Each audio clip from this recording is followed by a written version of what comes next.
मयूरभंज जिला जसीपुर सहर को नोटिफाइड एरिया काउंसिल एनएसी दीर्घ दिनर दाबी पूरण होईछि।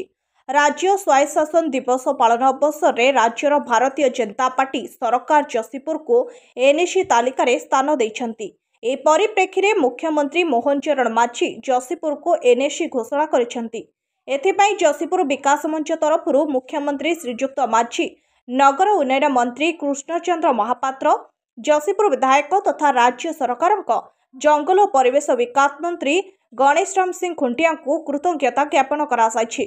जसीपुर एनएसी घोषणा हेबा परे जसीपुर विकास मंचर शताधिक सदस्यगण उत्साहित होई जसीपुर हाईस्कूल छक ठारू राली करी मुख्य बजार छक ररुआ छक पर्यंत पहुंचीथिले। जसीपुर एनएसी हेबा नै मंत्री गणेश राम सिंह खुंटिया को सहयोग थिबारु सेलिब्रेशन बेले मंत्री श्रीजुक्त खुंटिया को विकास मंचर कार्यकर्तागण कृतज्ञता ज्ञापन करथिले।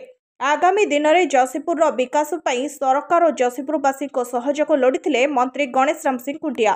देखंतु आज जसीपुर पई निश्चित भाव में गोटे इतिहास दिन अच्छी एवं गोटे शुभ दिन जुग जुगर इतिहास चेंज कर निश्चित भाव में से राज्यर माननीय मुख्यमंत्री मोहन चरण माझी एवं आज जसीपुर 79 वर्ष पर जसीपुर निर्वाचन मंडली गोटे ग्रामांचल निर्वाचन मंडली अच्छी 4टा ब्लॉक अच्छी।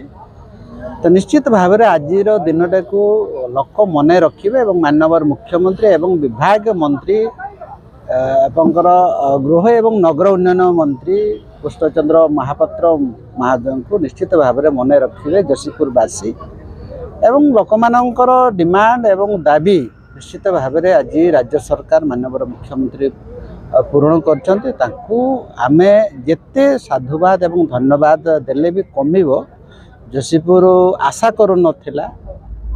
निश्चित भाव में आज आशा पूर्ण होईछि एवं नगर उन्नयन एवं आमर पौरपालिका पौर परिषद विज्ञापित अंचल जो सहरांचल विकास जो भारत सरकार चाहूँगी लोक मानू निश्चित भाव में जसीपुर पादे आगे जोड़ी होती बारंबार मुख्यमंत्री ऋण आम सुझी पार निश्चित भाव इतिहास मन रख।